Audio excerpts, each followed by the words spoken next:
Hello and welcome to another Etch Play Weekly live show. I am Taya and I am joined today by the wonderful Ellie. How are you, Ellie?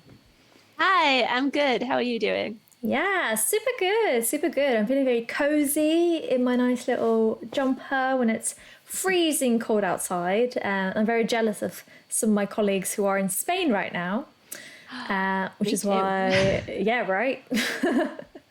It's been very cold in the UK lately, but it means that we can get nice and cozy and talk about fun marketing things. How does that sound?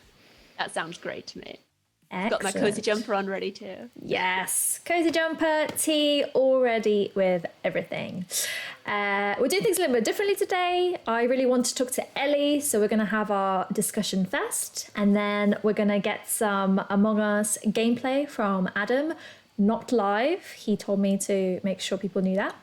And then Adam will be joining me later on to discuss all the latest news from the industry.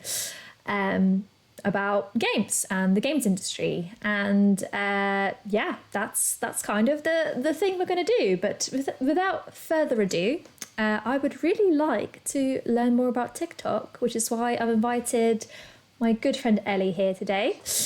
Would you like to tell Ellie a little bit about who you are and what you do and why TikTok is relevant to you, I guess?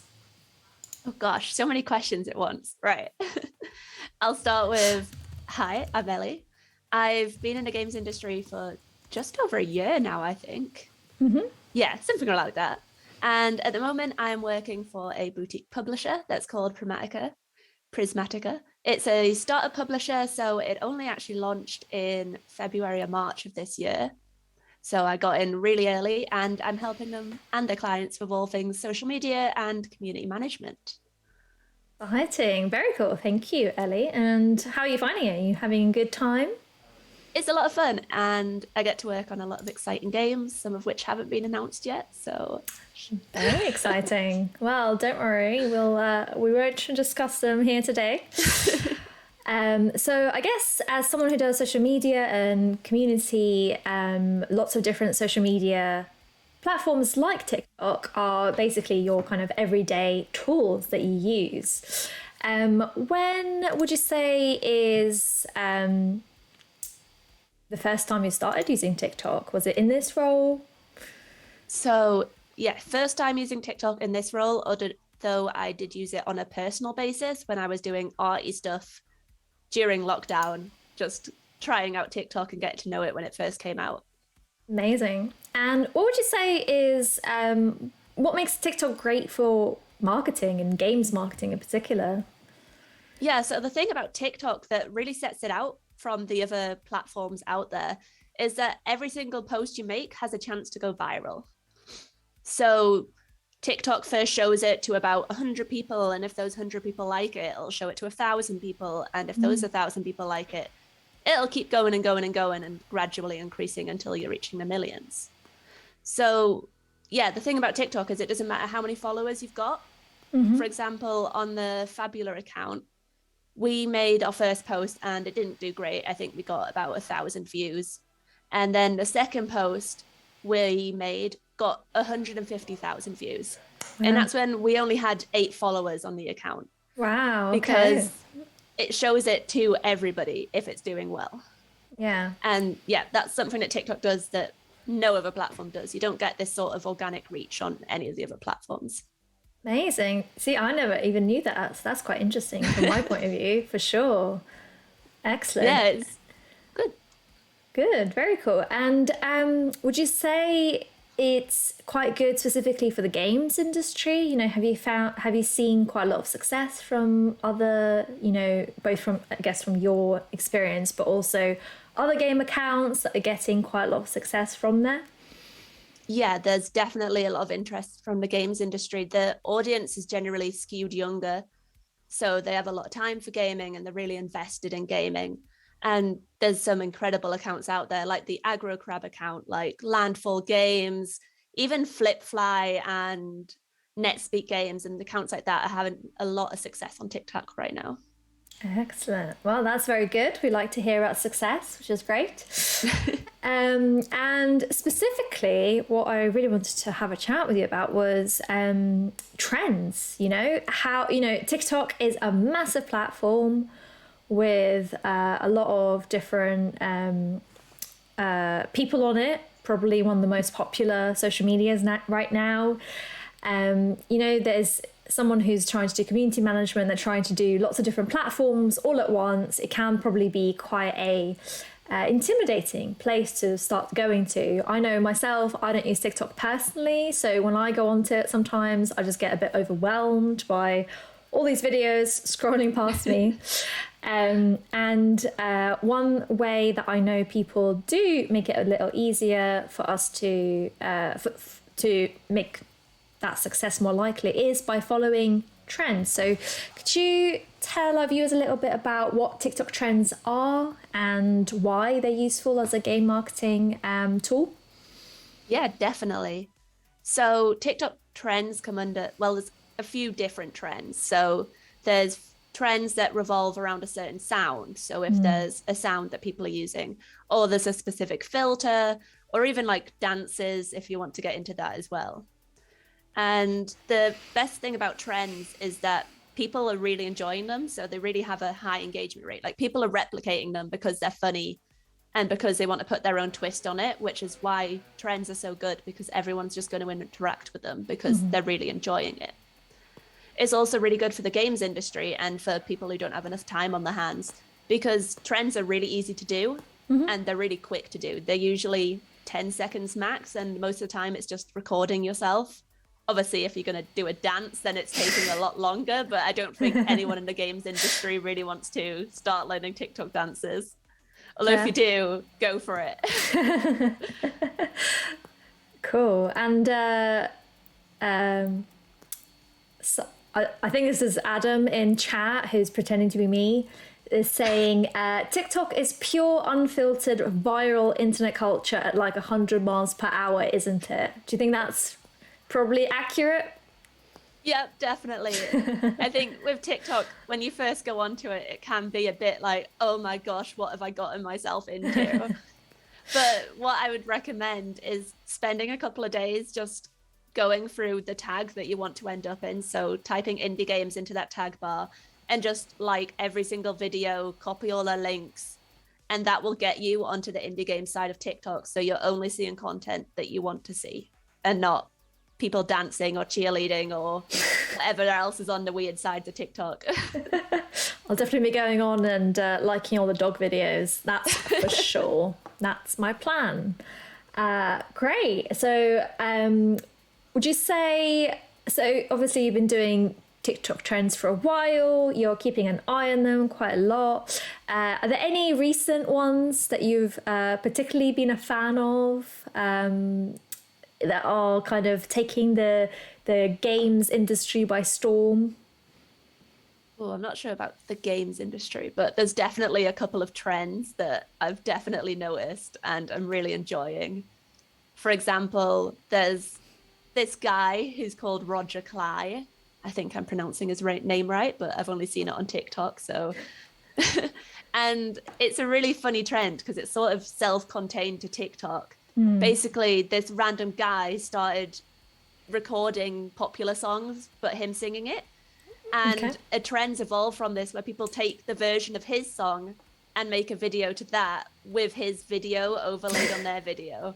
And there's some really funny versions of it with people being like, spending my day at home, chilling, and then just really funny music over the top. Amazing. It's a great trend. I'd recommend looking it up.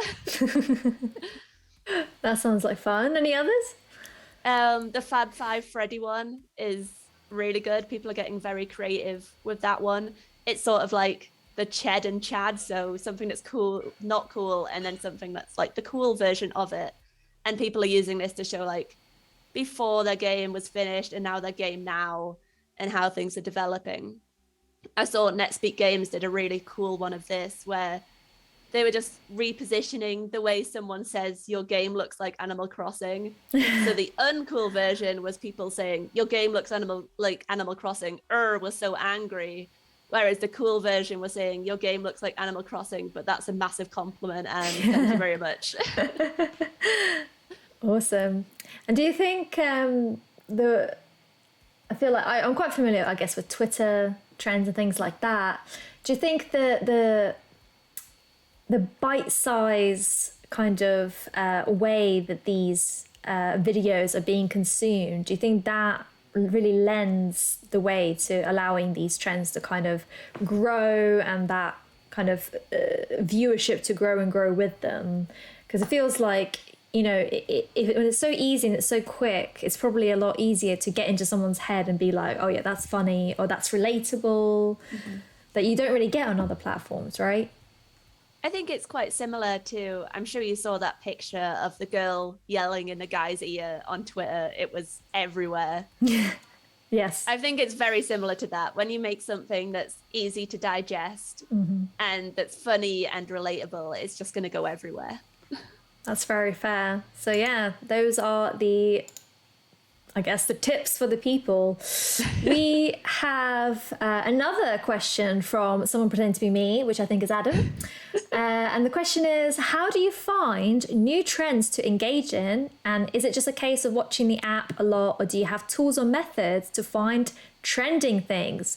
Well, Adam, that question will take us very nicely onto, I guess, my next question is, how do you find these trends? Is it basically just being in TikTok, being part of that subculture, or are there ways to kind of make it a bit easier for people? Unfortunately, it is mostly just scrolling through TikTok. That's how you find the trends. You just have to spend sometimes hours on the platform just seeing what everyone's doing, what people are up to, because trends roll over pretty quickly. Like, they're only 10 seconds, most of the videos. So they'll last for 10 days or something like that. And then it's not really a trend anymore. You're moving on to a different trend by that point. Yeah. And the great thing is, and I'm going to let Ellie talk about her little passion project, which is amazing, is because it's been so hard, you decided to do something to help yourself and others in being able to kind of make the most out of TikTok and other social media platforms. Can you tell us a bit more about that? Yeah, so last week I was just thinking to myself about how we all spend so much time scrolling through social media. And I was thinking, what if there was an easier way that we could find trends? So I've put together a little Discord called Trends for Indies, where we can all share trends as and when we find them, to hopefully help each other find trends easier and save people from spending ages scrolling through platforms. Amazing. So it's kind of like a crowd sourcing trend tracker kind of thing. Yeah, exactly. Awesome. I just hope it's going to make some people's jobs easier. Well, I am part of that Discord, and I have seen some people already saying how much it's helped them. So, you know, in 1 week, even helping one person is pretty impressive. And I have put the link to that Discord in chat if anyone's interested in joining. And we'll also put it into the description of the YouTube video, which will go up after the show. And yeah, like I say, I don't really do social media too much myself, but I do know that our clients definitely do at Etch, and having that place to be able to kind of run by ideas, to see what other people are noticing, I think is going to help people a lot and save people time, especially the way you're running it, because I swear you're doing like 20 trends a day. You're like, hey, look at this thing that's trending, you could do these things with it, it's so cool. Honestly, I don't know where you find the time, but I think people are very thankful. Yeah, it's definitely outing how much time I spend on TikTok. Which is fine. It's a platform of the future. Another question from Fake Tire is, what's your favorite ever TikTok trend? Is it one of the ones you mentioned before, or is there an even bigger one from the entire history of TikTok? Oh, now you're making me think back to all the trends that there's ever been. I don't know, was it a TikTok trend? But I really like the "is this cake" trend. Is this cake? I remember that. I think it probably it feels like it probably started on TikTok and Yeah, it I probably think it just started on spread. TikTok. That was a really funny trend.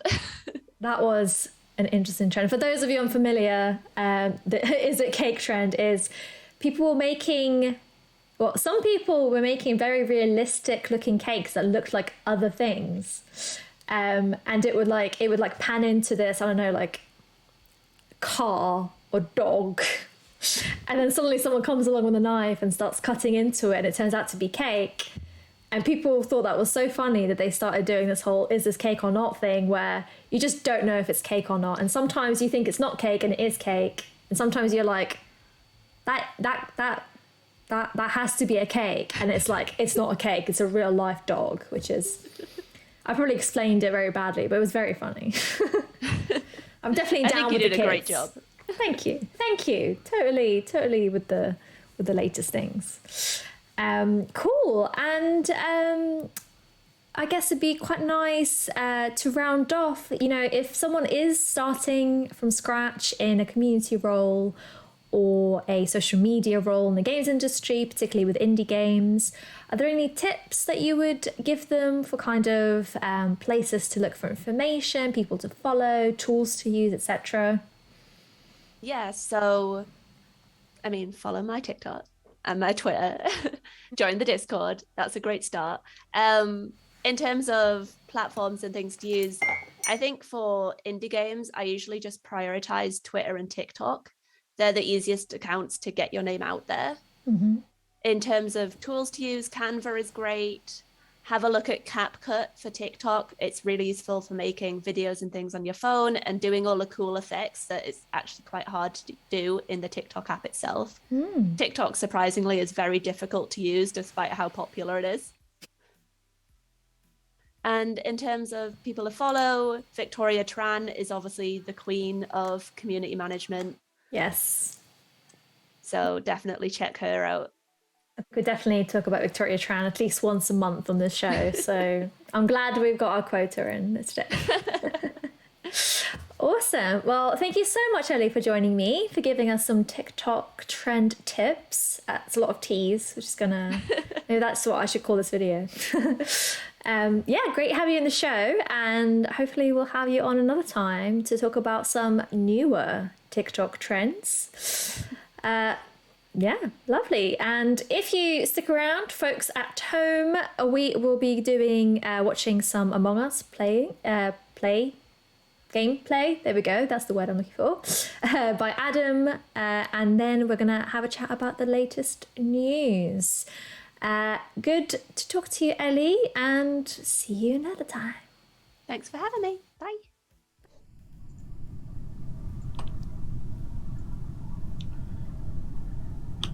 Hello and welcome along to another Etch Play video. My name is Adam Burt and this is Among Us.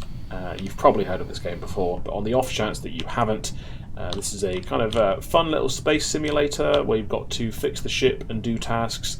If you're a crewmate, that is, because you might be an imposter, and the imposters are trying to kill everyone without getting found out. So it's kind of like a classic party game in that regard. Let's refill this engine. I am a crewmate right now, I'm not an imposter, so just going to enjoy life on the ship without having to try and do any murders, although I do get nervous when I'm stood near someone because I think they are going to kill me. Let's go this way. It's my task. What have I got? Electrical, fix wiring, clean vent. Can I clean this vent? Oh, someone's dead. Who's dead? Okay, we just saw them, and they were near. So Rotun's tap went in that direction.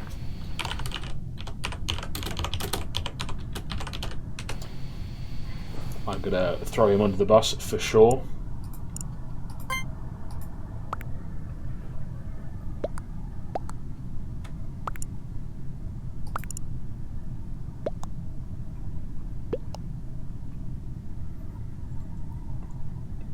this is going to be bad if it turns out that he's not the imposter, because I'm definitely the one who accused him. Yeah!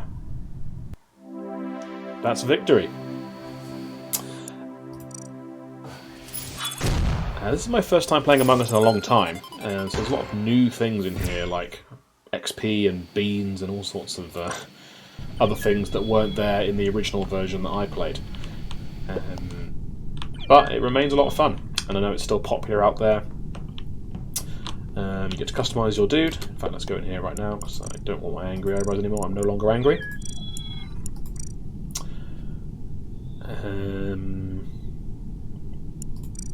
Any good hats? Let's switch hat.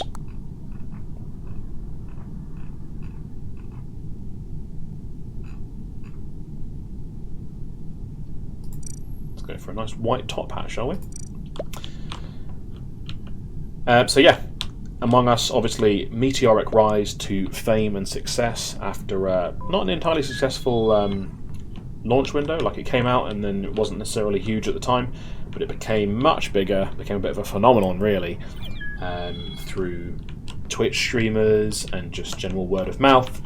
It became one of the biggest games of the last few years, and still going strong, it seems. Hopefully we'll get to the game here shortly.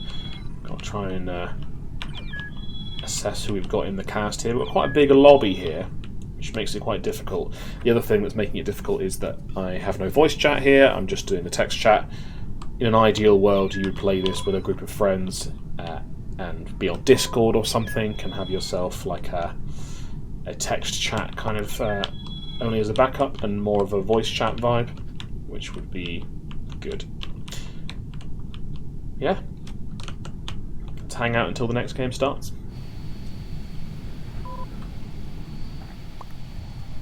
Here we go, another round of Among Us starts now, and I am an imposter.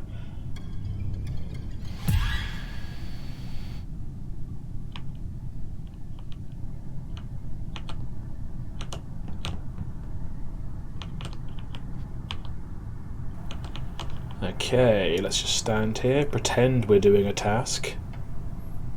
Sneaky, sneaky.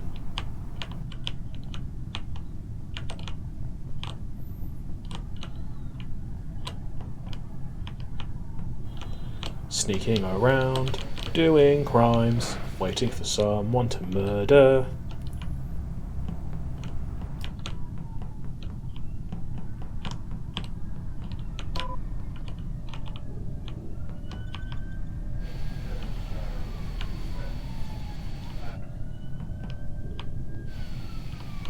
I'm gonna kill them. Oh! Right, let's go, let's go, let's go. Go, go, go, go. Get far away from here. I've killed, and I may kill again.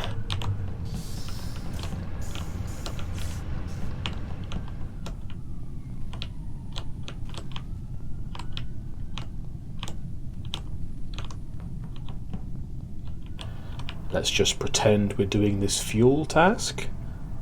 Blend in. Everything's totally normal here. Oh, I should not be coming back towards the body. Get away, get away, get away.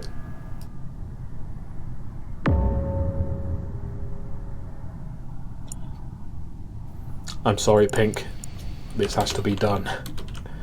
The power of social persuasion. Here we go.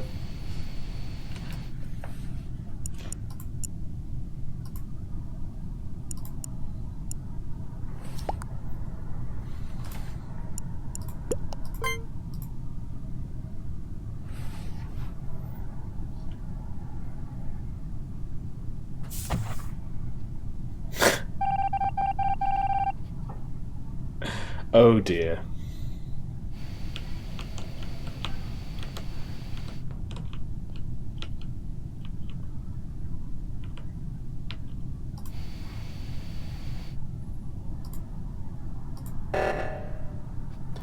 This is what we call a pro gamer move.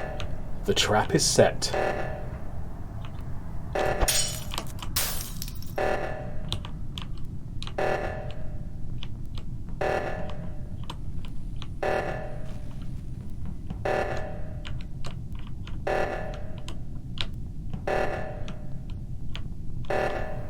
let's make our way over here and see if we can kill the other person. Or actually, time's going to run out. I'm going to win. Victory for the imposter. So yeah, this is Among Us. It's still pretty much the same game. There's lots of new maps and XP and cosmetic stuff in there. But yeah, definitely still a good time. So why don't you jump in with your friends and yeah, start doing some murdering in space. And we'll see you on a future Etch Play video. Take care. Goodbye.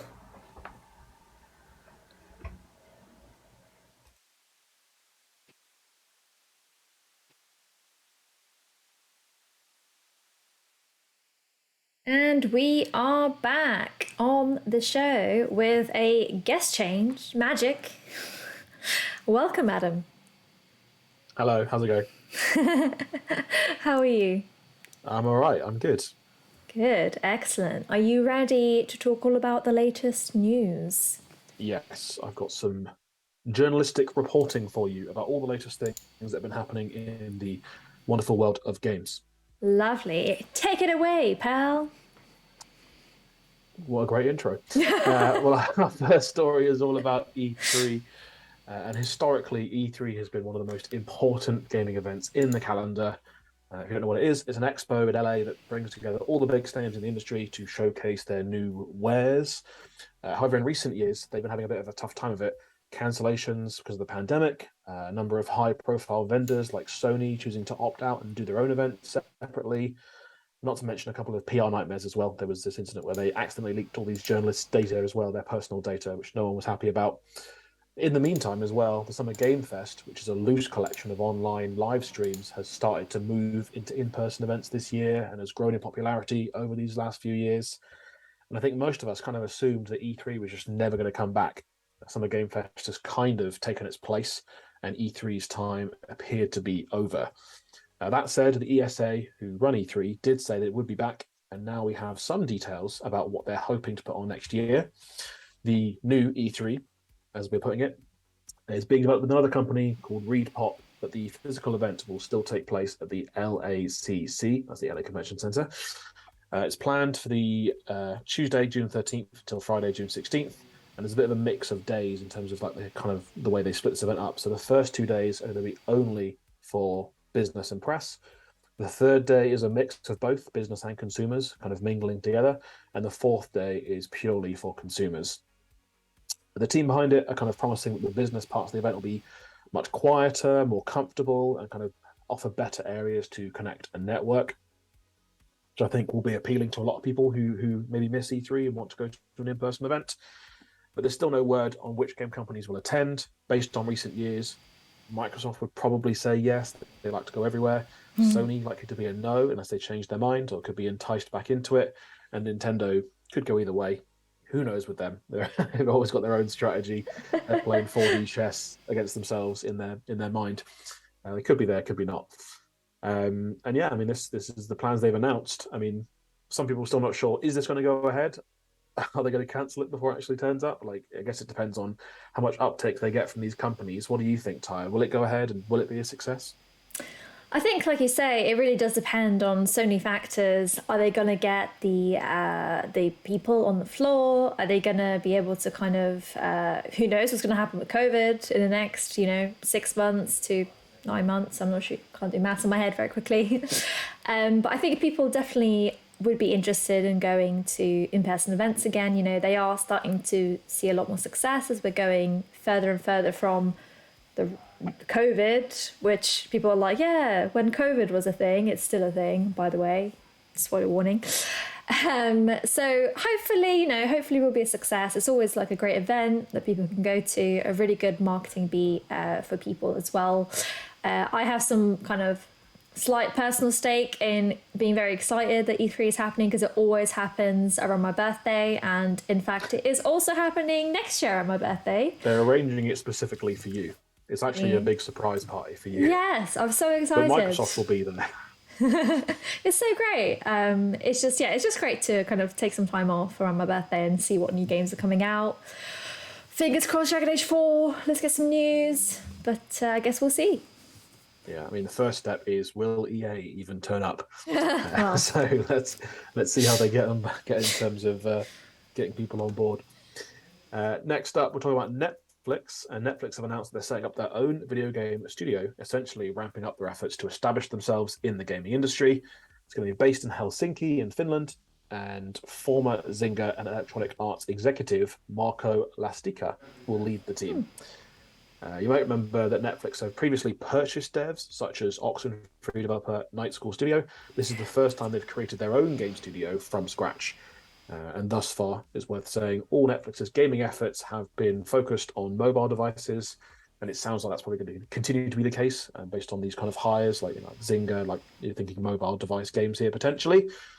Amir Rahimi, Netflix VP of Game Studios, said they had a vision to build a world-class game studio in a statement released on Netflix's blog, which also promises the games will be original with no in-app purchases. In recent months, Netflix has been hemorrhaging subscribers, dropping 1 million of them between April and July this year. The service does still have more than 220 million worldwide, but monthly figures do suggest a company in decline. So this is an interesting move for them. They're kind of betting big on gaming at a time when it's maybe not gone that well for them so far. Netflix, of course, have had a growing interest in the game industry in recent years. They've released several shows based on games, such as Arcane, which is based on League of Legends, and really recently, Cyberpunk Edge Runners. And they're also working with Ubisoft as well on an Assassin's Creed TV show and an Assassin's Creed mobile game. So Netflix is kind of going big on games, I guess, is what we're saying here, in a bid to reverse their fortunes, differentiate themselves from Disney Plus and HBO Max and those sorts of things. I mean, do you think this is going to work out for them, Ty? What do you make of this? yeah, it's really hard to tell. It's a very interesting move. I mean, we have spoken on previous shows about how the gaming part of Netflix seems to be very underused by their general subscribers. So I wonder whether they're just trying things, trying to kind of get that more to the forefront, trying to get some really cool new IPs on there to get people excited about the fact that they can play games with their Netflix subscription. And I don't think it's a bad move either, like you say, to differentiate them from all of these other streaming places. You know, at one point Netflix was the king of or queen or nondescript monarch of some sort of streaming and that side of the market. But now, you know, there's so many of them. We got Apple, we got Paramount, there's so many, I can't even keep track of them. And finding a way to kind of be more interesting for people, be a bit more incentivizing, definitely makes sense. I guess we'll have to see if their viewer base actually cares about the kind of games they put out. Yeah, very interesting. Yeah, and I think we're all kind of agreed that if they are going to do this, they really need to invest in discoverability on the platform, because a lot of people, maybe even people watching right now, have a Netflix subscription and don't realize that they actually can play these games. The games are included, at least at the minute. So you can go and play any of their games right now, including things like Oxenfree we talked about, and also Before Your Eyes, which is a fantastic game on there that I highly recommend. So do check it out if you have Netflix. But they've got a lot of work to do, uphill mountain to climb to break more into games. Speaking of TV and film adaptations of games, HBO have revealed a trailer this week for their new series based on The Last of Us. We've talked about this on the show before. It's starring Pedro Pascal as Joel, and the show has been developed by Craig Mazin, who made Chernobyl, which you might remember from TV a couple of years ago. Really good series. And obviously Neil Druckmann, who wrote and creatively directed the game. You're getting a little glimpse of it there in the background, I think. What do we think? Do you like this? What are you making of this? Yeah, I mean, I haven't played the game myself, but I've watched several different people play it just because I am a wuss and I don't want to play scary games. But from a story point of view, from a narrative point of view, you know, this is some of the best storytelling in all of media, let alone in games, and definitely makes sense to take a move into the big screen. So I'm very excited. It looks like it should be fairly faithful. And I think the choices of actors have really paid off for them as well. You know, these are actors that are very good in other roles. They feel from this trailer as well that they embody kind of the characters of Joel and Ellie quite well. And I am equally excited and terrified to watch this because it's scary. It's going to be spooky. It's going to be very spooky, and I'm very scared. But I probably will. For Joel and Ellie, I'll do it.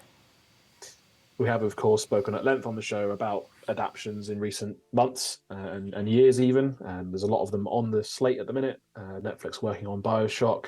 We've seen, films this year about Uncharted and Sonic the Hedgehog, and it seems to be a trend that's, really not going to slow down. So hopefully this is a good one.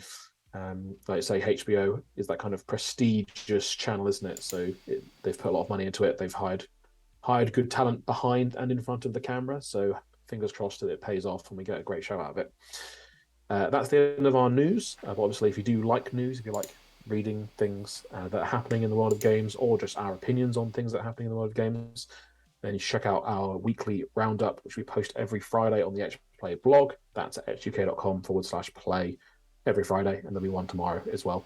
So that's all from the news perspective. Lovely. Thanks so much, Adam, for those news, and thank you all for watching. If you are interested in finding out more about Etch Play, like I say, you can go to the website, like Adam said, and we also have a YouTube channel where you can watch any of this show that you missed, but also previous shows that we have done, and that's just at YouTube/EtchPlay, I think. Adam, yes? Yeah, we're Etch Play on everything. Okay, cool. That's fine. just put Etch Play into YouTube. Just type Etch Play into Google. It's fine. Who even uses URLs anymore?